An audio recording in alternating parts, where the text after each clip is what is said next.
Hello, everyone, and welcome to my website, Born in Hell. My name is Laurie Smith. I'm a child abuse survivor and just doing a series of videos, just looking at my life growing up in this dysfunctional home full of abuse, domestic violence, and this is the subsequent damage that it caused and the problems that really really destroyed our family. And I appreciate everybody who's taken the time to watch these videos and share them around. And I would just advise people to watch at your own discretion. I'm talking about abuse. I'm talking about violence. I'm talking about child abuse. And these topics are very sensitive, and people may find them very might make you uncomfortable. And so, if you think you'll be uncomfortable watching my stuff, please don't watch and just use your own discretion. And survivors, like I say on every one of my videos, you have to make sure you're far enough, or even on my audio work. I did 1,100 audios on Blog Talk Radio. More than that, actually, because I used to do audio Blog Talk Radio for dream catchers for abused children, too. And I did about 600 there, too. And over the course of about 3 years. And so, I always tell survivors, you want to be in a safe place if you're listening to my stuff. As we know, this type of information can trigger survivors. And you don't want to regress in your healing journey. You want to be able to move forward at a steady pace. You don't want to go back backward in your healing journey. So make sure you're in a safe enough place. So when you're going to listen to this, right? Because you want to know how far along in your healing journey you are, whether or not you really can listen to this without it triggering you, right? Be very sure. Otherwise, don't watch it. And don't listen to my audios either, because I'm talking about the child abuse. It's we all know it's a very sensitive subject. Minors under the age of 18, young people, I ask that you would have parental or adult consent before you watch and listen to my stuff, anything to do with child abuse stuff, because this type of information, can be confusing for some children if they haven't heard a whole lot about this type of thing. They may become upset. You may just not wonder what this is all about, and or you may have questions, right? And age appropriately. I don't know how young people are that will be watching my stuff, so I ask anyone under the age of 18 to please have an adult watch this with you or watch it and let you know whether it's age appropriate for you, right? Do the right thing. Keep yourself safe, right? I'm all about child abuse prevention. That's why I do what I do. I've been working on this mainly. I started my healing journey when I was 42, and I'm now 50. That's 8 years. And so I've been working on this now for about 8 years, and along as well as my healing journey for about 6 years. So, you have to be careful. You have to keep yourself safe. Young people, please do that for me. And if you don't have somebody that cares about you, find a teacher, somebody who will look at my stuff and make sure that it's age appropriate for you, right? So thanks, everybody. I appreciate it. We looked at 13 and 14, but I didn't even really begin to cover 14 because I was too busy explaining this beating that I took from my mother. It was absolutely horrific. And, it's caused me a lot of distress, throughout my life. Um, just flashbacks and just this, you know, more and more and more abuse all the time. I was used to it, but just because I was used to it didn't mean that it wasn't damaging to me. Just because I was used to being mistreated by my parents and being beaten on did not mean that it was okay. You know, I was all the time, every day, becoming more like I said a few shows back that from 10 years old I wanted to be dead. I used to tell my mom and dad, I used to be like, go ahead and kill me. You've killed me anyway. Make any difference to me. When they were beating me, they're like, go ahead and kill me. I'm dead. That's how I felt. And it would piss them off. And I'd get more of a beating. I didn't care. And, my mom would say stuff like, I'll kill you. I should have killed you. So before this beating, I actually didn't mention a few things that I actually kind of wanted to talk about just prior to this beating. Actually, the 6 months or so prior to this beating, I was 13 years old when my mother beat me with a rolling pin. So at about just 12 and a half, going on 13, one night We're all at home, Kathy, me, my mom. I don't think my dad was at home. I don't know where my dad was. But my sister was there, Kathy, and she would have been 18, 17 and a half, 18. Howard, he was 7 years older than me, so he would have been 19, almost 20. Well, he decides he needs to get drugs. He's a drug user and big time pill popper, popping anything. I don't know what the attraction was, but he was a big time pill popper. And so he wanted to go rob a pharmacy. And he was trying to get Kathy to drive him to be the getaway car. Well, he wasn't going to rob a pharmacy of money. He was going to break into a pharmacy and rob a pharmacy or whatever just for the drugs, right? And she was like, no, I'm not doing it. Well, he held a knife to her throat. Now this is just how we grew up. See, like I was saying in my previous video, at my house, you could do whatever you wanted to somebody. You could hurt them, you could beat them, you could rape them. My dad was raping my mom. My brother raped me. You could do whatever you wanted, and there was nobody going to be stopping you, right? It was absolutely unacceptable. So my sister's freaking out because my brother has a knife to her throat, literally. And he's like, if you don't take me, I'm going to slit your throat.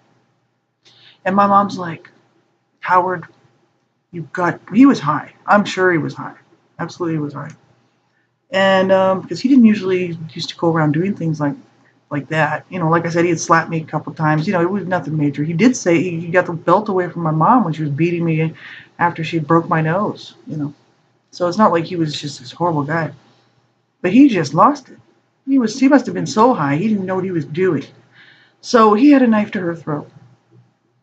And my mom's like, he wouldn't listen to her. He wouldn't listen to my mom. Well, because she was always beating on everybody. I mean, you know, he wasn't gonna listen to her. So my mom tells me, she calls me in the kitchen. She's like, you've got to talk to Howard, and you have to talk him out of this. You can't.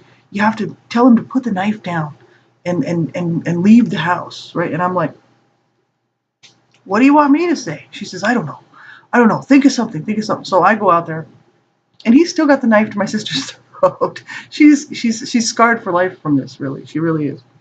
She hates knives, and she's just scarred for life from this. You know. And I'm like, well, I thought the only thing I think that I can do is turn on the charm because he wasn't listening to my mom. So if I start talking like my mom, you know, he's not going to listen to me. So I started getting real sad, and even though this was totally fake, I wasn't crying. You know, this is how our life was. It was violent. It was vicious. People were always getting hurt in my home. It was a lot of the times me. Nobody cared about me. You know, they didn't care if I was laying on the ground, blood pouring out of my head. Now my brother did come to see what was going on. I think that he would have helped. I don't know why he didn't, like when my mom beat me with that rolling pin and she slammed the door. I think he was afraid he was going to get beat, so he just didn't do anything.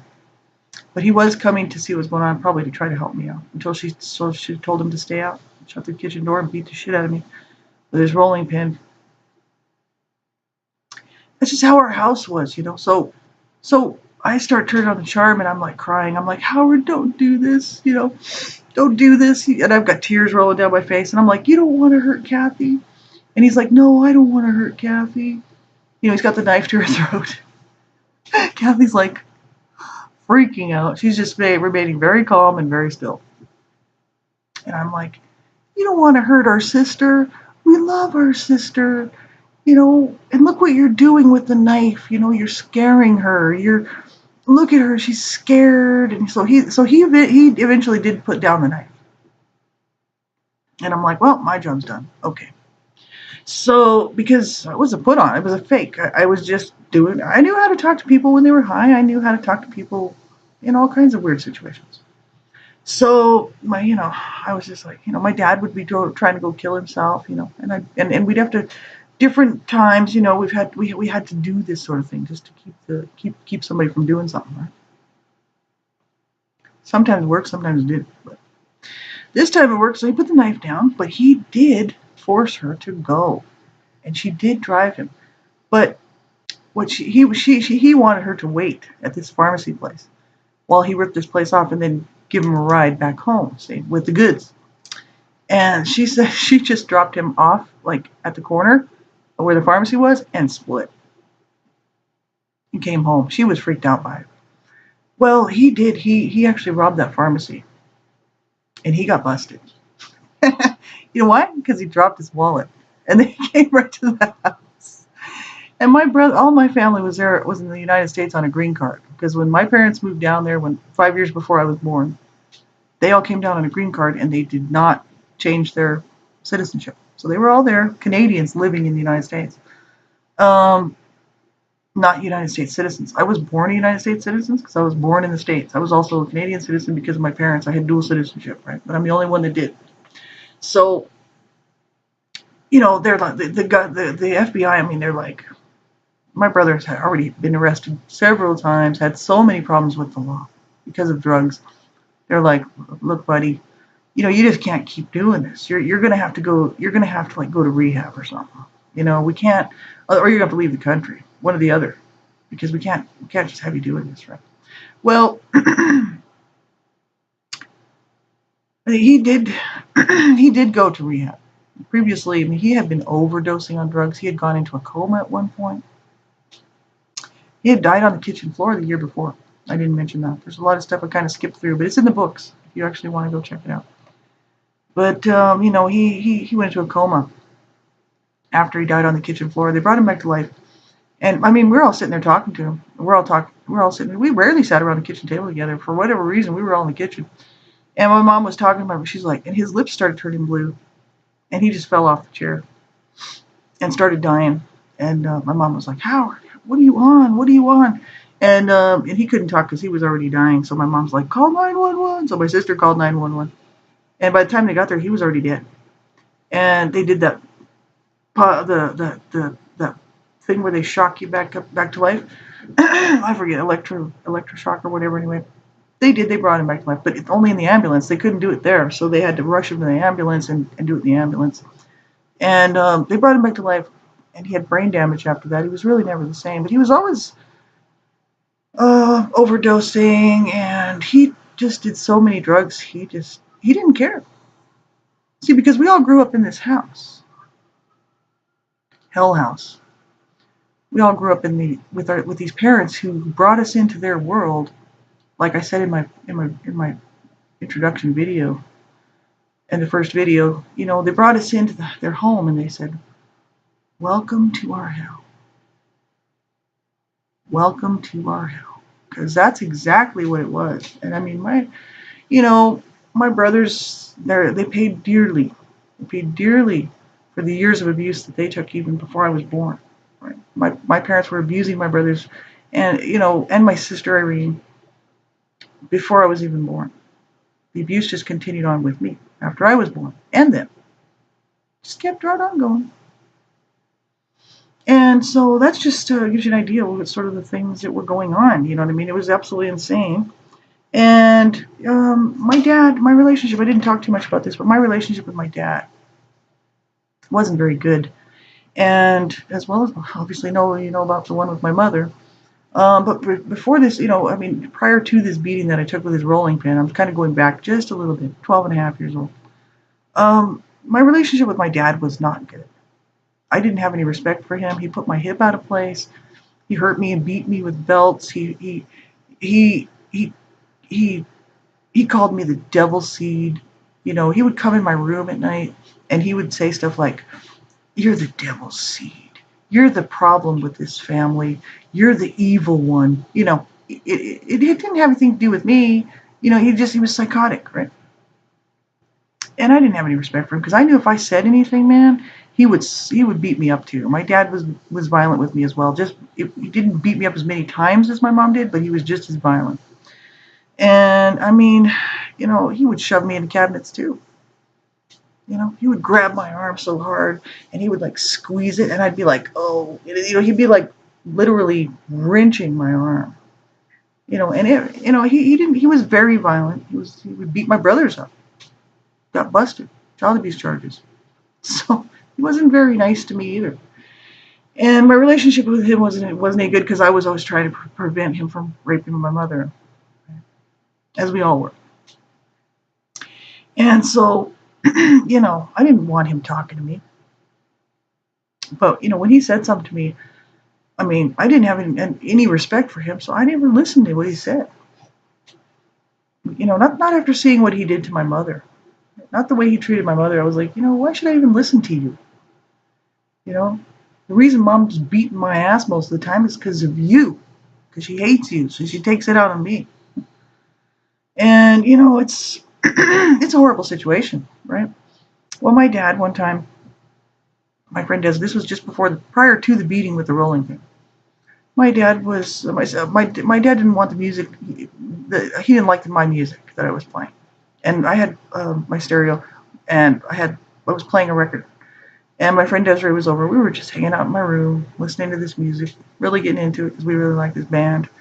And my dad came in and he said, "Turn that devil music down. Turn it down. Turn it off." And I'm like, I didn't say anything to him. I just looked at him. He shut the door. He's just assuming that I'm going to do this, right? So I didn't turn it down. I didn't turn it down. My mom's in the house too. And I'm just thinking, why? It's not that loud. It's not bothering anybody. I mean, I'm 12 and a half years old. I could see if it was just really obnoxious or something, but it wasn't. He just didn't want me playing that music. He hated that music, right? Rock and roll, right? So, yeah, he comes back in the room. He's like, "I said, turn that down or turn it off," And so at this point, I'm cocky, to him, not to my mom. I wouldn't say anything like that to my mom because she would definitely beat my ass. But my dad, I definitely didn't mind telling him. I hit him in the head with a bat. He had already thrown me into a wall, hurt my neck, damaged my neck for life, right? I've got neck problems. I've got back problems. He could have killed me, concussion. I mean, the dude had his share of his licks and kicks in, you know what I mean? And I just had no respect for him whatsoever. So he starts getting angry with me. And he starts, like, my friend was there. She's watching this, right? So I'm kind of like embarrassed by it. But I'm thinking, there's no way that you're going to think that you're just going to be able to just continue to, hurt the family, basically. Because, I mean, I considered him to be the enemy, not my mom. Even though my mom was my main abuser, I didn't have any love in my heart for my dad. That's the difference, okay? That's why I would never tell my mother, terrible things to her. I'd never hit my mom in the head with a bat because my mom was not my enemy. My dad was my enemy because he was the one that was always threatening to kill the family, trying to kill himself. He beat up my brothers, beat up my mother, raped my mother in front of me. He was not a good man, and I really didn't want him talking to me anyway. So I just told him, I said, "I hate your fucking guts." That's what I told him right to his face. Yeah, because he was just getting madder and madder about the music, right? This all happened really quickly. And I said, I knew he was going to he was either going to hit me with his belt or he was going to start smacking me around. I knew it anyway, right? So I'm like, "I hate your effing guts," right to his face, right? So this made him very angry, and he whips off his belt and he beats me with his belt buckle, my face. I'm like, "Desiree, you better go home, man," because I'm about ready to get my ass beat, and you better go. So she did, and she was like freaking out a little bit, and then she didn't know what to do, and I'm like, "No, it's okay, go." So my dad throws me on the ground and beats me with his belt. This was my life. It was both my parents. It wasn't just my mom or just my dad. And people would say, "Well, you shouldn't talk to your dad like that." It's like, no, not after your dad has done horrible things to you and your family for 12, 13 years. And I'm not even a kid because I grew up in this abuse that I've got the mind of an adult and I can see what's been going on year after year after year after year. You know, that was my relationship with my dad. He was very violent. You know, after this beating with this rolling pin, I'll kind of continue on with that. 14 years old, you know, my parents, they're still in this, you know, heavy duty domestic violence. They're still beating on each other. They're still, I mean, like I said, nothing's changed, right? Same old garbage. They're just older, right? I'm older, they're older. There's less people in the house. So, you know, and nothing's changed really. Same old thing. You know, I just, I mean, at this point, you know, I'm really quite shut down. And it just kept going on and on and on. I was still smoking pot, was using a little bit of drugs, not too many at this point. But at this point, Desiree, after the beating with the rolling pin, and I stayed with Desiree.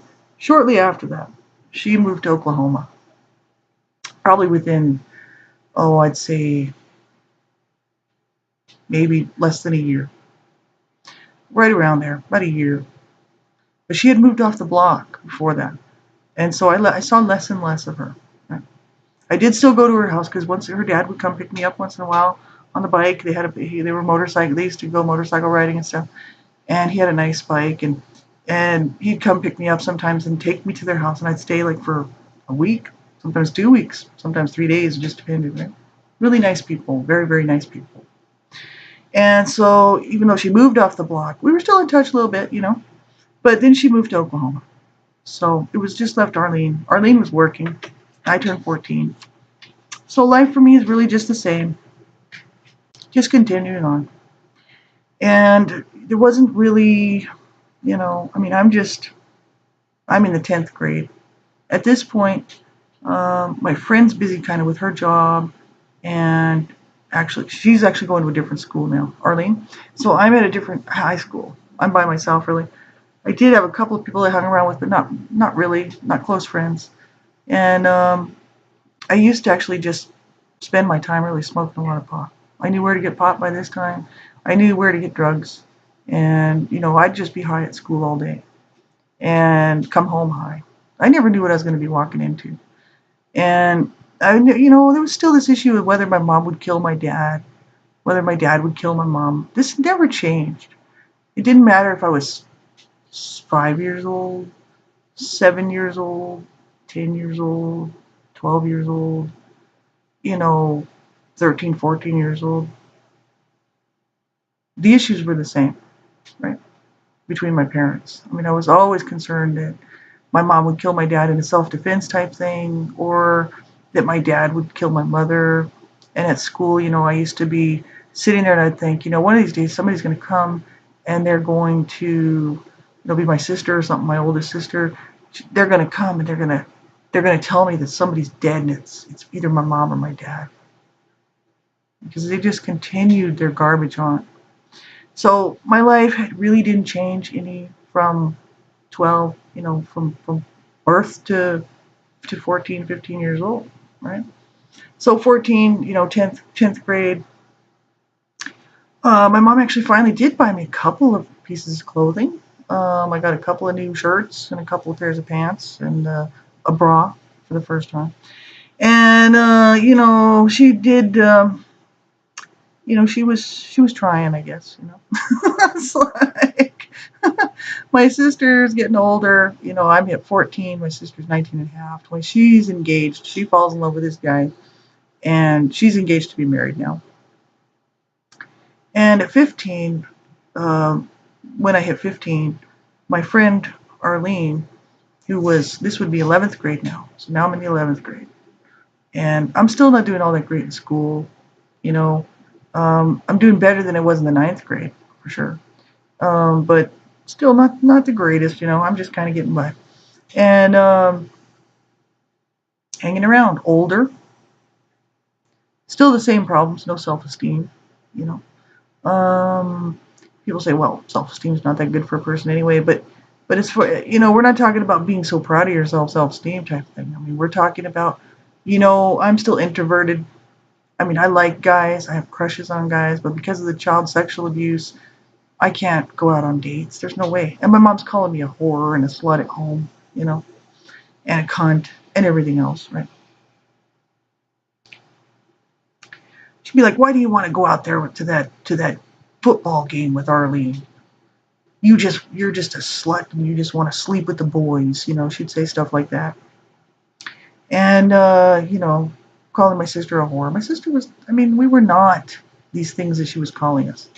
But when you hear that from the time you're just walking, a toddler maybe, and you just hear this, and it's not pleasant tone, and it comes along with a backhand, and it's like you start to realize this is negatory, this is bad. But she's running me down. I didn't even know when I was really little what these words meant, but I knew that it wasn't good because it came with a backhand or a belt or whatever she happened to be beating me with, or it just came with that scowl on her face, or that you should have never been born. So my mom would sit at the kitchen table smoking cigarettes, up all night, up all day, depressed, miserable most of the time I was growing up. And, you come in and, you couldn't even say anything nice to her without her going off on some sort of a tyrant rant, Oh, you goddamn kids, you just caused me so much trouble. I mean, it's just, it's just is the way it was, right? So I'm now in the 11th grade, and my friend Arlene's getting ready to graduate high school. She was the next grade up, so she was always 1 year ahead of me in school. So we never had any classes together, but we're still living on the same block. And she has a dream about prom. And she tells me about this dream. She says, "I can't tell anybody about this dream except for you because I know you'll believe what I'm talking about. I know that you'll believe me, right? Because we were still the best buds ever, right?" And, I'm like, "Okay, what was the dream? I'm sure I'll believe you. I mean, why would you lie, And she said, "Nobody else would believe this, but I'm going to tell you because I know that you will." She says, "I had a dream that her fiance had been hit by a car and that he was in a coffin and that it happened on prom night. And his parents were standing around the coffin, and she said, 'What happened?' And they said he had gotten into a car accident and he was killed, Well, her fiance had a dream at the same time. This is for real. I detail this in this Life of Death or Redemption. And her fiance had the same dream that it was her in the coffin and that her parents were standing there and she had been killed in a car accident. They called each other at the same time, and when one of them called the other one, the phone was busy because they were calling. See? So they hung up, and then they called again, and it worked out. And one of them called, and they got a hold of each other, and they told each other this dream that they had. So my friend told me this, and this prom was coming up. She was getting ready to graduate, and I'm in 11th grade.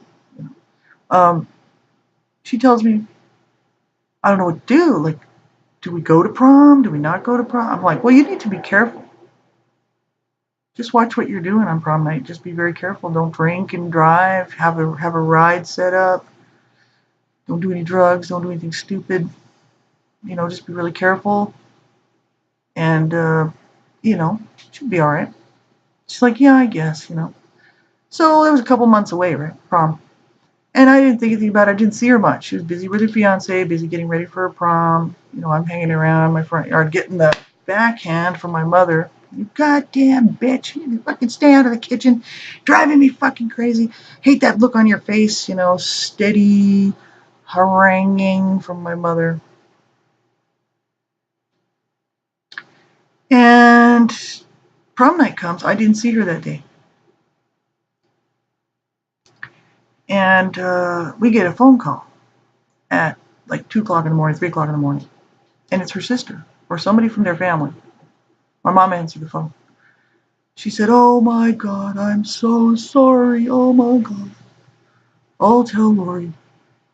So my mom comes knocking on my door. This is probably one of the only times in my lifetime, to be honest with you, that my mom was nice to me. Was this having to tell me the bad news. She knocked on my door. "Laurie, Laurie." Usually it was, "Laurie, you fucking bitch, get up," dragging me out of bed, If you're late for school, I'm going to kick your goddamn ass. You know, this is how she talked to me, right? And you better make sure you set that fucking alarm clock, because if you're not up for school, there's going to be hell to pay, and I'm going to take your goddamn head off, right? That was my life. So she's like, Laurie. And I was like, yeah? She's like, there's a phone call. It's the Griegos. I said, oh, I know. Arlene's dead. She said, what? I said, yeah, I already know. Arlene's dead. My mom said, how would you know something like that? I said, because she told me she had a dream on prom night. So for you to call at 3 o'clock in the morning, she's dead. My friend was dead.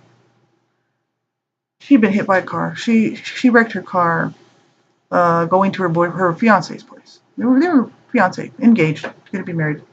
They had gotten into an argument prom day. So, she was also kind of fighting with her mom. And so she was really upset. So she went over to her fiance's place to make amends, to make peace with him, make up. She had taken some Valium, and she had lost control of the vehicle. This was prom night. It was late. She went off the side of this road. It was a bit of an embankment. I know where it is in Albuquerque. And she hit her head when the car kind of wrecked, and she hit her head and was dizzy. Got out of the vehicle, walked up onto the road. It was a highway. And here comes a guy who had been drinking and wasn't really paying attention. Whether he was over limit, I don't know. I don't even think he was over limit, but he had been drinking. And she came out of the blue, out of the dark, and he hit her. And she died instantly. Yeah. My best friend. The one who consoled me, the one who protected me in elementary school, the one who we had our little friend spats, but we loved each other, and she knew that. She was gone. She was gone. My life was shattered. And I thought about her family, and I thought, her parents just loved her so much. I mean, they did. Oh, totally. They loved their children. They had 5 children. They had a big family, too. And they loved their children. They didn't dote on them. They didn't spoil them. I'd say they were spoiled because they got clothes, and, their parents didn't walk around cursing at them and kicking them around and stuff, right? They got disciplined, but they weren't abused, right? And their parents loved them for real. And I thought, oh God, this is so harsh. I mean, her sisters, losing their sister. I wasn't just thinking of myself, right? But I was upset about it. And it did bother me.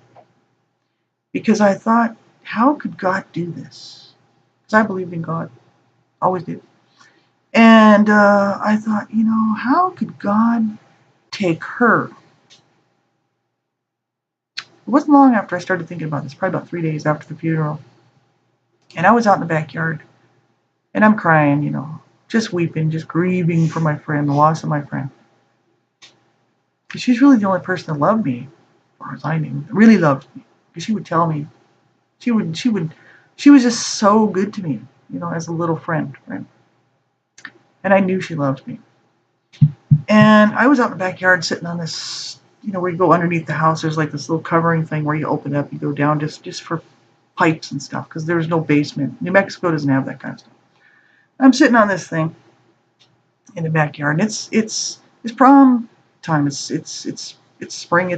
The weather's pretty good. I'm sitting out there day after day. Just went to the funeral of my best friend, and I'm crying, and I'm just cursing God out in the backyard, out loud, really loud, like everybody can hear, all the neighbors, the people next door. I'm like 15 years old. They know this Smith kid, the one whose mother kicks her ass all the time. They don't like me. And they come out and they're like, sometimes it's just God's will for this sort of thing to happen. You're going to have to make peace with this. And she's in a better place. And, they're trying to be nice, right? These neighbors, right? Because they could hear me out there cursing God. I was out there cursing at God, telling him I hated him. And how could he do this? Take my friend who had a good home, I mean, she wasn't being sexually abused at home as far as I knew. I never heard of it. She never said she was being sexually abused. Her parents loved her. I think she had a normal life, pretty much. Her mom made tortillas. I don't think her mom beat her with a tortilla roller. Her parents were good. Their parents were good to their children, as far as I could tell. I mean, I was always over there. And, I thought, how could God leave me behind and take her away from a family that loves her? This was what's going on in my mind. I'm thinking, her family loved her. She would have gone on. She would have been married to her fiance. Her fiance lost his wife to be. He loved her. Horrible situation, right? And these things happen, right? It doesn't mean it's easy. So I'm sitting in the backyard cursing God. I hate you, and how could you let this happen? And you leave me here in this home, in this fucking hell house. I'm out in the backyard cussing and cursing and mad, trying to just get through this and deal with my feelings. And,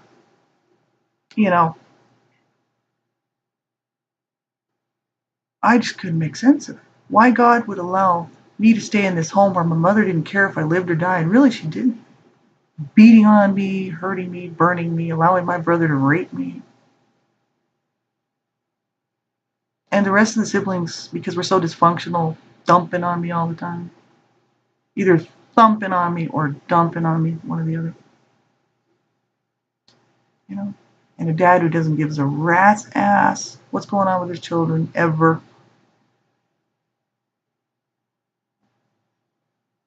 And God would leave me in this hell house. And I was one, when I was 10 years old, that wanted to go. I was like, God, you know that I wanted to go. I wanted to be dead. I'm the one that wanted to go. And you took her, and you didn't take me. And I'm the one that wants to be dead. And I'm the one that is dead. And you leave me in this house in this hellhole of an existence with these people that don't give a shit about me, my parents. My mom hears this, and she can hear this in the kitchen. She comes out finally. She's getting pissed off, more and more pissed off. And she comes out. She's like, Laurie, if you don't stop that right now, I'm going to kick your ass. And I'm like, go ahead. Go ahead. I don't care.